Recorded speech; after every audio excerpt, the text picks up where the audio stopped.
Momento ya para tomar contacto con sudeuda.cl. Vamos a establecer ya contacto con Ricardo Ponce. Lo tenemos ahí en el streaming. Lo vamos a saludar. Ricardo, ¿cómo estás? Bienvenido. Un gusto tenerte con nosotros nuevamente. Hola Marcelo, buen día. Sí, es realmente un gusto.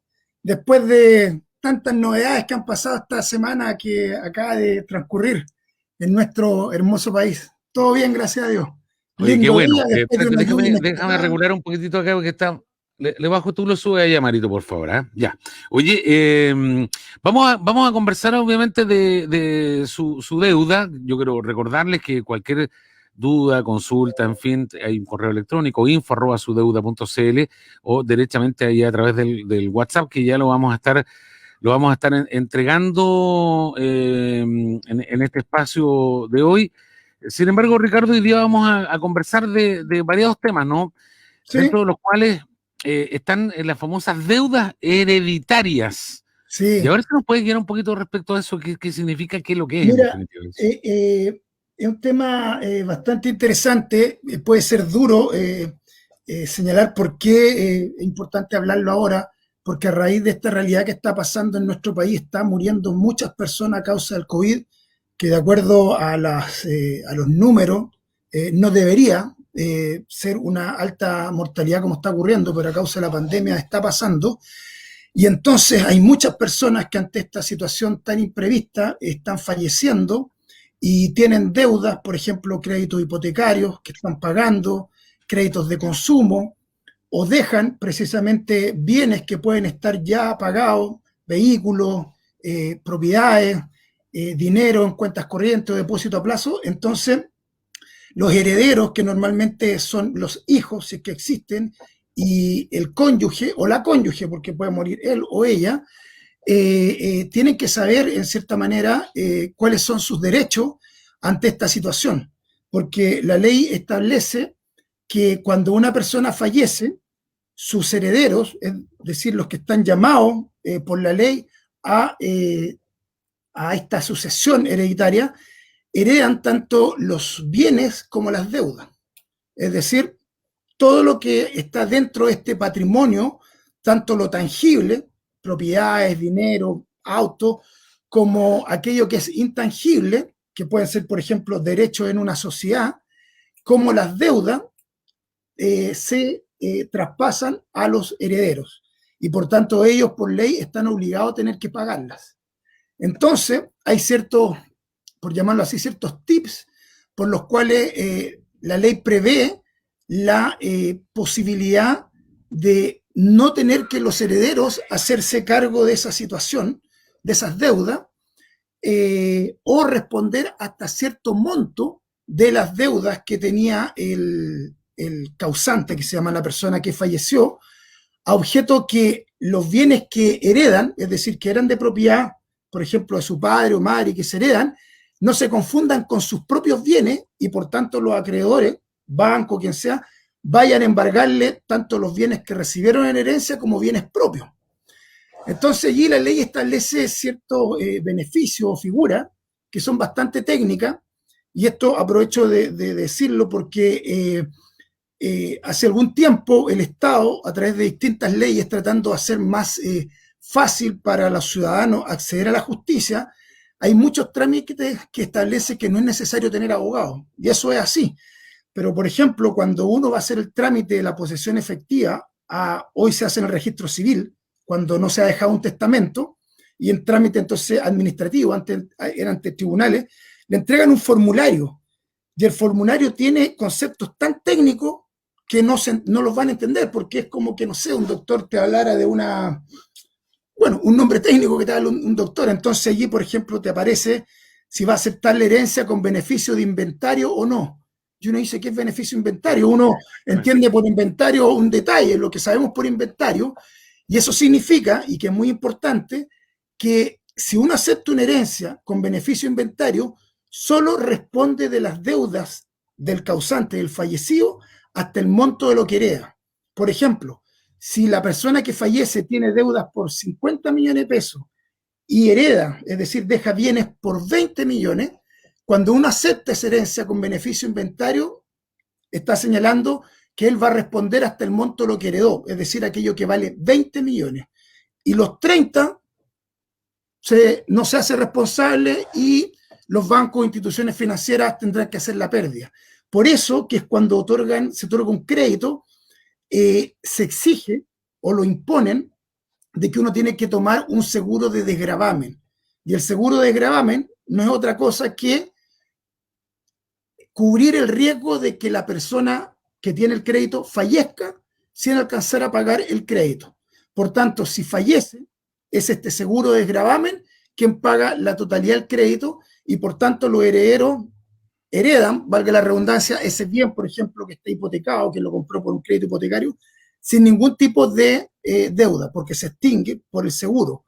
Y ahí hay que sí hacer ciertos trámites, que lo más lógico es ir inmediatamente al banco y poner en antecedente el fallecimiento del deudor a objeto de que ellos tomen nota e inicien el proceso que corresponde.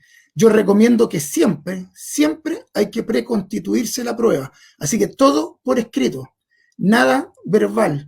Un mail, una carta que se deja ahí, no sé, por servicio al cliente, que le timbre su copia. Tengo un caso, se los voy a colocar a modo de ejemplo. Había un seguro de cesantía que cubría 3 cuotas de un dividendo en caso de que quedara cesante. Y él fue e hizo la denuncia, en este caso al mismo banco. La compañía de seguro era del mismo banco, son muy típicas, que es banco tanto y compañía de seguro con el mismo nombre, pero con el apellido compañía de seguro. Hizo el denuncio, ok, tomaron nota, y el banco notificó a la compañía de seguro, se pagó la primera cuota por el seguro del dividendo y por errores internos se olvidaron pagar las otras siguientes 2 cuotas del dividendo. Resultado que como no se pagó y el banco no conversó, no se comunicó entre la compañía de seguro y banco, vieron, este señor está en mora y lo demandan y le rematan la casa y la perdió y todo el tema por una negligencia de ellos mismos.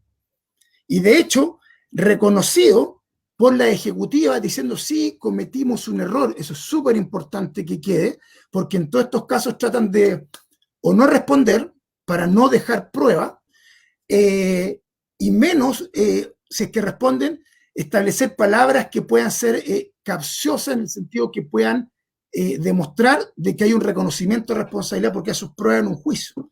Los mayores problemas en este tipo de cuestiones es poder probar en juicio un error o negligencia que todos podemos cometer, pero tenemos que hacernos responsables. Perdón, Ricardo, y desde ese punto de vista, ¿es conveniente o no es conveniente? Yo sé que grabar, por ejemplo, una conversación con un ejecutivo tiene que tener la autorización primero del ejecutivo, ¿no? Pero si el ejecutivo claramente nada esconde, uno puede pedir permiso y grabar también estas conversaciones, ¿no? Con la autorización de la persona que tiene enfrente, ¿no? O sea, de hecho, cuando uno llama y que habla con puro, digamos, bots o robot que uno llama, y le dicen, bueno, esta conversación podría ser grabada para mejor servicio, puro cuento. Y entonces, así como ellos te lo dicen, uno también podría decírselo, oiga, esta grabación con las mismas palabras podría ser grabada. Va a ser así como un golpe del otro lado porque eso no se lo van a esperar, porque es algo como cliché que uno ya está acostumbrado a escucharlo, pero no que ocurre al otro lado. Y uno puede grabarla. Ahora, que esa grabación tenga valor hoy en juicio, en los sistemas, digamos, en las normas del procedimiento civil, una grabación, el audio, no tiene valor probatorio aún. El nuevo proyecto de Código Procesal Civil prevé toda esa figura, al igual como son hoy día las normativas o los procedimientos nuevos de procesal penal, de los procedimientos ante juzgado familia, porque nuestro Código de Procedimiento Civil es de 1901. Y de hecho, y el Código Civil también. Por eso que hay normativas que uno dice, oye, ¿cómo? Porque estaban miradas en la economía agraria del tiempo de Chile en que se vendían y se embargaban las vacas, los toros. Por eso una vez en un programa, me acuerdo en la red en Santiago, en un matinal, dije que se podía embargar una mascota y todos dijeron, pero ¿cómo? ¿Cómo es posible? Y todo. Porque la ley no distingue. Una mascota es un bien mueble también. probable, claro. Es un Oye, tema Ricardo, importante. hay dos preguntas que te quiero hacer. Primero, ¿quiénes son los herederos? A ver, ¿Quiénes son herederos? mira, por ley, la ley establece un orden sucesorio, es decir, un orden hasta el cual se hereda dentro de las personas que son parientes, ya sea parientes consanguíneos, en este caso, hijos, hermanos, padres, e incluso pueden llegar a ser nietos, incluso primos. Y entonces, ¿cuál es el orden? La ley establece que en el primer orden sucesorio están los hijos, y a falta de hijos están los padres, y a falta de padres vienen los hermanos. Y si no hay hermanos, no hay padre, no hay hijos, vienen, por ejemplo, cualquier otro pariente que exista hasta el sexto grado, dice la ley. Y este es un punto importante también, medio anecdótico de explicar, porque siempre decimos, no, mira, yo soy primo en segundo grado de tal persona, porque es el hijo de una prima hermana de mi mamá, por ejemplo. ¿Y cómo se cuentan los grados? Es bien interesante. Por ejemplo, para contar los grados, ya sea en línea recta, que es de arriba hacia abajo, o colateral hacia el lado, se cuenta de ti a tu mamá 1 grado, de tu mamá a tu hermano 2 grados, de tu hermano a su hijo 3 grados. Y así va el tema, se cuenta de acuerdo al ascendiente común. Ya. Por tanto, si vamos a ver ese hijo de la prima hermana de mi mamá, que uno le dice primo en segundo grado, está completamente fuera, digamos, de este orden sucesorio que establece la ley. Y para eso es cuando uno habla de, mira, un primo en segundo grado, uno dice, bueno, ¿y para qué? Uno nunca se ha preguntado para qué son esos grados. Bueno, eso viene definido en la ley para estos efectos, de los efectos sucesorios. Y si no hay ningún heredero, adivinen quién hereda. Papá fisco, que nunca pierde. Esa se llama la herencia adyacente. De hecho, hay personas que se dedican única y exclusivamente a buscar herencia en que no existan herederos. Porque una persona cualquiera, común y corriente, que denuncie una herencia adyacente, por ley tiene el derecho a llevarse el 50%. Y el otro 50% se lo lleva al Estado. Y hay herencias maravillosas que... ¿En qué lugar queda el cónyuge acá en este? El cónyuge también, buen punto, Ya. se me ha olvidado decirlo, el cónyuge es también, es heredero también en primer grado. Se asimila al igual, digamos, que los hijos. Hay todo un tema también ahí cuánto heredan, dependiendo en el régimen que estén, digamos, casados, si es sociedad conyugal, si es separación de bienes. Muchas personas creen, me ha tocado ahora último, que a todo esto tenemos abierta nuestra oficina y entonces se ha producido un flujo mucho mayor porque la gente aún es un poco reacia, por lo menos en esta actividad, de hacer contacto o pedir digamos, sus consultas mediante esta vía, porque no saben, bueno, sin número de cosas. Y entonces en estos últimos 2 días, desde el lunes, han llegado personas que están casadas en sociedad conyugal y porque tienen el concepto de que tiene que ver con un tema sentimental, de como que si no están en ese régimen, me amas o me quieres menos. Entonces, no, estamos en sociedad conyugal. Y es todo al contrario, porque la sociedad conyugal no protege lo que todos como seres humanos queremos proteger, que es nuestra familia, nuestro hijo, que es el patrimonio que nos cuesta tanto adquirir durante la vida. Entonces, déjame ir a una pausa breve, cortita, y luego explicamos eso, porque va a ser interesante, obviamente, definir esta herencia, digamos, de deuda, si es que hay sociedad conyugal o separación de bienes. Exacto. Pero conversémoslo al regreso. Vamos a hacer una pausa muy breve, cortita, y regresamos de inmediato acá con Ricardo Ponce. El gimnasio está re caro. Ármate uno en tu casa. La vajilla está fea. Renuévala en Arte Chino. El Michit no tiene harina. Búscala en Tatancapet. Tatancapet, Toy Box, Arte Chino y Mattel. Tus tiendas favoritas de Zona Franca te esperan en Mall Sofri. Y si quieres cuidarte, si no quieres salir de casa, también en el sitio de ventas online número 1 de Iquique, superpapa.cl. Cuídate comprando en superpapa.cl. Todo a precios Sofri, ofertas especiales y delivery con entrega en 24 horas.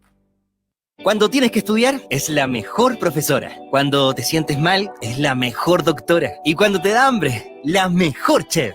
Querida mamá, porque siempre nos das la mejor energía. En tu mes, te regalamos 3,000 pesos de descuento para cargas de 11 y 15 kilos. Pidiendo por Gas Connect, pagando con cuenta Ruth Banco Estado de lunes a jueves. Además, usa el código MAMÁ y estarás participando por uno de los 20 premios de 50,000 pesos en servicios o productos para mamá en www.bigbox.cl. Gasco, energía que transforma. En fase 2, Clínica Tarapacá sigue disponible con todos sus servicios para la atención de nuestros pacientes. Solicita tu autorización en comisaría virtual solo días sábado y domingo en caso de tener agendada una atención médica o examen. Si necesitas de una atención de urgencia, puedes concurrir directamente a nuestro servicio 24/7. Infórmate sobre todas nuestras medidas de prevención y seguridad en clinicatarapacá.cl. Clínica Tarapacá, estamos para ti. Iquiqueños e iquiqueñas, ¡ay pega! La Oficina Municipal de Intermediación Laboral de la Municipalidad de Iquique, OMIL, mantiene distintas ofertas de trabajo vigentes y para acceder a ellas debes actualizar tus datos enviando un correo electrónico a omil@municipioiquique.cl. No olvides adjuntar tu currículum vitae, copia por ambos lados de la cédula de identidad y certificados de curso y títulos en caso de tenerlos. Municipalidad de Iquique, juntos mejoramos la ciudad.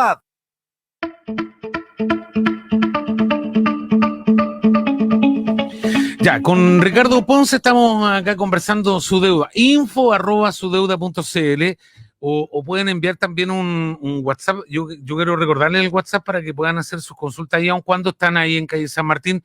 ¿Me recuerda, San Martín, el número de...? San Martín 186, casi enfrente de la municipalidad. Ahí en toda la esquina con Aníbal Pinto está esta caja express del Banco Estado. Estamos ahí en plena mitad. Hay unos letreros grandes, así que no hay cómo perderse. Perfecto. O pueden preguntar ahí al 997 34 65 40, 997 34 65 40. Yo te preguntaba, ¿qué pasa cónyuge, digamos, con separación de bienes? ¿O hay una diferencia ahí? Sí, hay una diferencia. ¿No? Hay otro régimen también que es el régimen de participación en los gananciales, pero casi no se ocupa. Pero bueno, la diferencia es que cuando uno está casado en sociedad conyugal, todos los bienes que se adquieren por la mujer o el hombre dentro del matrimonio bajo este régimen son de la sociedad conyugal, y ante la ley y ante cualquier acreedor, el que administra todos los bienes es el marido. Y ante terceros, por ejemplo, el banco que pedía un crédito o lo que sea, ante la ley también se ve que solamente los bienes son del marido y no de la mujer, salvo que la mujer tenga una profesión o actividad económica independiente del marido, y en ese caso puede adquirir bienes, pero al momento de adquirirlos debe decir en la escritura o en el documento que ella lo adquiere en virtud del patrimonio reservado de la mujer casada, que eso significa que está comprando esos bienes con la plata que ha ganado por su trabajo. Por ejemplo, una señora que tenga una peluquería y tiene su iniciación de actividades como peluquera, un salón de belleza, emite sus boletas, y entonces con eso ella puede justificar que tiene ingreso y por tanto puede comprarse una casa, y tiene que decir en la escritura que lo hace bajo este patrimonio reservado, que siempre se le dice eso, o bajo el artículo 150 del Código Civil, que es el que lo regula, y en ese caso se entiende que es separada de bienes.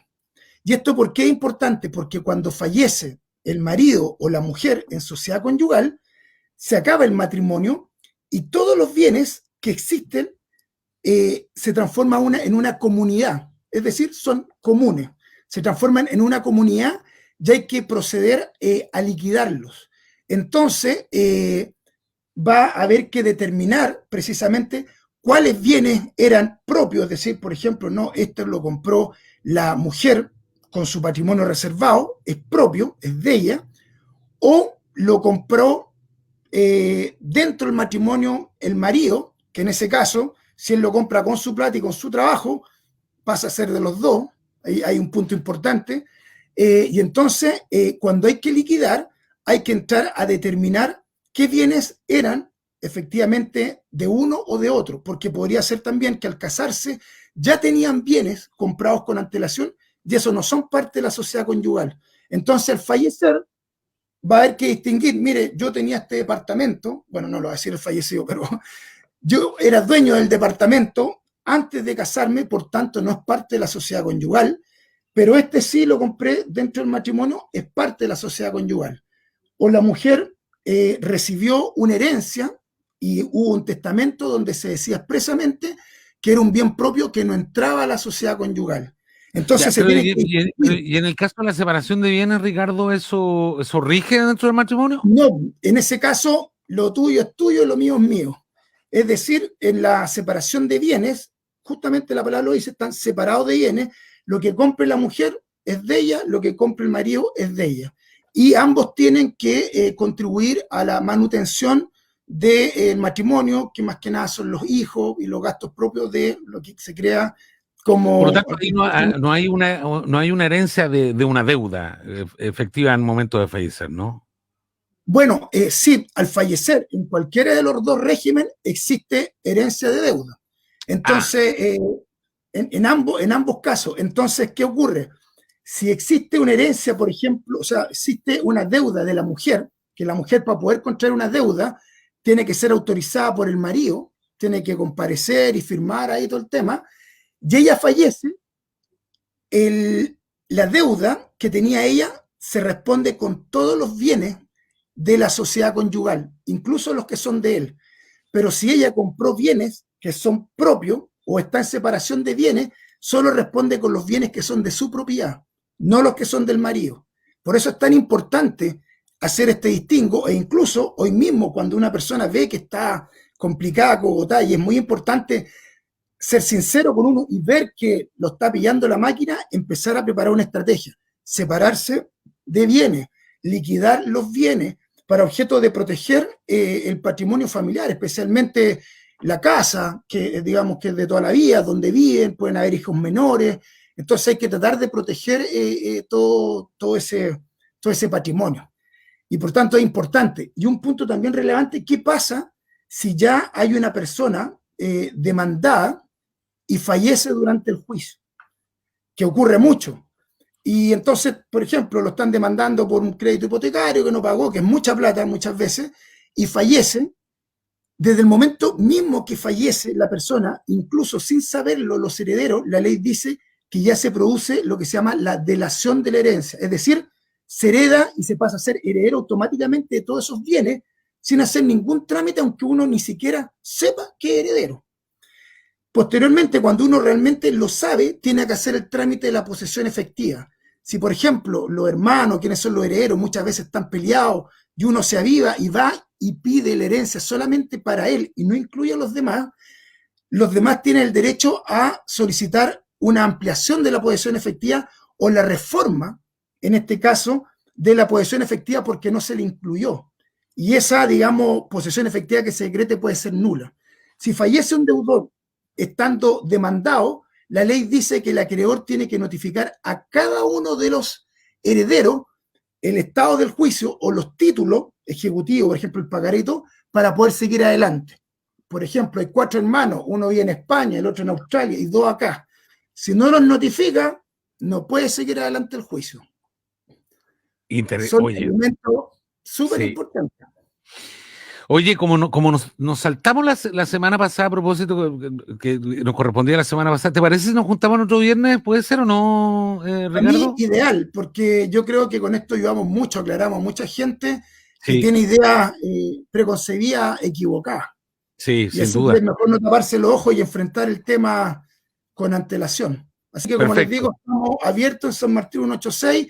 Escríbanos al WhatsApp. De repente hay mucha gente que no quiere, digamos, hablar. Con el WhatsApp estamos atentos, les contestamos al tiro y vamos haciendo la respuesta para que vayan quedando claros y adelantarse a la jugada. Hay que imaginar el escenario que viene. Esto es como el ajedrez. Exactamente, lo que siempre tú nos has dicho y por favor anticiparse, no dejarse estar, si recibe algún papelito, haga la consulta inmediato porque ese papelito puede ser pero gravitante y los días que hay para poder combatir eso son pero fundamentales. Determinante. Sí. Oye, un abrazo, Ricardo. Muchas gracias, Marcelo. Nos reencontramos la próxima semana para ponernos al día, ¿ya? Exacto, que estén súper bien. Saludos ahí a Marito. Dale, en tu nombre. Chao, Gracias. que estén Hasta bien. pronto. Adiós. Ricardo Ponce, abogado de su deuda. El WhatsApp para que nos vayamos a noticias ahora, 997-34-65-40, reitero, 997-34-65-40. Si no hay defensa, no hay justicia.